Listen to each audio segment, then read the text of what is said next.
How's it going, y'all? It's Gridiron Guru here. It's Josh. I just was thinking about Jason Witten a little bit and was wanting to see what y'all guys' thoughts was on Jason Witten this year. Got a few things wrote down here. He's played 15 leagues, 15 years in the league already. He's got 1,152 catches for 12,448 yards and 68 touchdowns. That's his career. His last his last 5 years, I'll read them off to you how many stats he had. His most recent year, 2017, he had 63 catches, 560 yards, 5 touchdowns. That's 149 fantasy points in full PPR. The year before that, 2016, he had 69 catches, 673 yards, 3 touchdowns. That's 154 points. In 2015, he had 77 catches for 713 yards and 3 touchdowns. That's 166 points.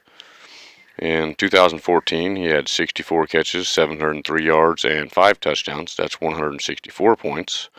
In 2013, he had 73 catches, 851 yards, and 8 touchdowns, 212 points.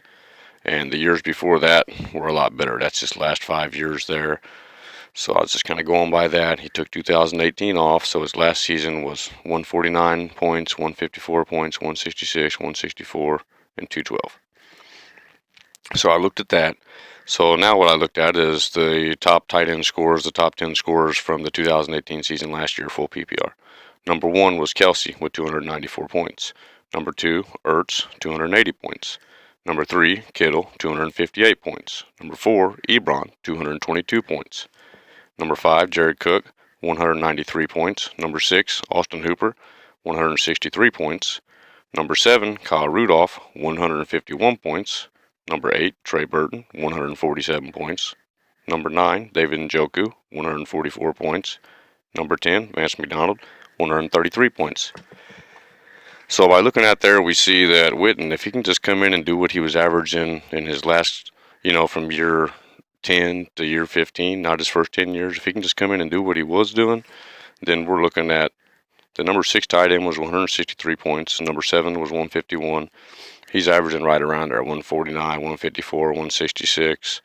So we're looking at anywhere from 6 to 8, 9. The 10th tight end was 133 points. So, I mean, to me, it's looking like he's got a chance to be a top 10 tight end still. And also here for you, I got the Cowboys tight ends production for last year. 4 tight ends I got wrote down. They caught passes. That's the only ones I'm seeing. And Blake Jarwin, he had 25 catches for 307 yards and 3 touchdowns. We all know that. He had the big game. He had all 3 touchdowns in one game. Looked like a phenom out there.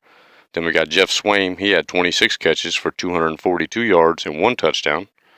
Then we have Dalton Schultz, had 12 catches for 116 yards.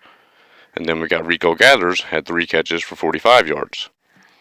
So if we add all that up last year, that is 65 catches for 710 yards and 4 touchdowns is what all his tight ends got last year.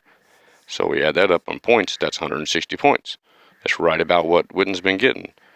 So just after taking a quick look at these numbers here, just want to see how y'all feel about it, and I want to see if I'm the only one thinking that he's kind of like a fringe top 10 tight end right now. I mean, top 12 tight end out of the gates, Probably not a whole lot of upside, but, he's a safe old vet. He's probably going to be good for, 65 catches, 700-something yards, 4 or 5 touchdowns, looking at 150 to 175 PPR points. I mean, it could be a lot worse for somebody's 16th year in the league. I appreciate y'all. Don't forget to like and sub and comment in the comment section. Let me know how y'all feel about Witten. Thank you.